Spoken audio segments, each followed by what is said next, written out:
అభ్యర్థులందరికీ మనస్ఫూర్తిగా అభినందనలు తెలియజేస్తా ఉన్నా. ఎందుకంటే శిక్షణను శిక్షలాగా కాకుండా ఒక మంచి విజ్ఞానాన్ని సంపాదించుకునే వేదికగా ఈ కార్యక్రమాన్ని మీరందరూ 116 రోజుల పాటు ఉపయోగించుకోవడం అంటే ఆషామాషి విషయం కాదు. సాధారణంగా ఉచిత కోచింగ్ అంటేనే ఒక రకమైన నిర్లక్ష్య భావన ఉంటుంది అందరికీ. ఏం చెప్తారులే, ఫ్రీగా చెప్పేది ఏమవుతుందిలే.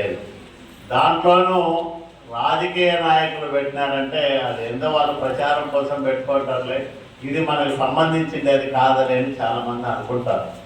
అట్లా కాకుండా మా ఎమ్మెల్యే ఇది మా కోసం పెట్టాడు, దీంట్లో మేము శిక్షణ పొంది ఖచ్చితంగా టీచర్లుగా మారుతామనే విశ్వాసంతో ఆయన ఈ కార్యక్రమాన్ని ఏర్పాటు చేశారని నమ్మి మీరందరూ ఇక్కడికి రావడం, ఈ కార్యక్రమంలో భాగస్వాములు కావడం చాలా ఆనందదాయకం.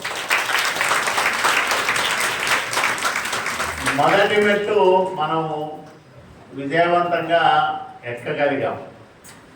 ఇంకా రెండో మెట్టు మీరు పరీక్షలు బ్రహ్మాండంగా రాయాల. మూడో మెట్టు మీరు ఆర్డర్ కాపీ తీసుకోవాల. ఈ 3 దశల్లోనూ మీరు విజయవంతం కావాలని మనసారా కోరుకుంటాము. రాయదుర్గం నుంచి అత్యధిక మంది ఉపాధ్యాయులుగా మారినారంటే రాయదుర్గానికే కాకుండా ఇతర ప్రాంతాలకు మీరు ఎక్కడ ఉద్యోగం చేసినా ఆ గ్రామానికి కానీ అక్కడ ఉండే ప్రజలకు, పేదలకు మేలు జరుగుతుంది. ఇది మీ జీవితంలో ఒక మలుపు కావాలి. శిక్షణ అనేది మీ జీవితాన్ని ఒక మలుపు తిప్పే కార్యక్రమంగా ఉపయోగపడాలని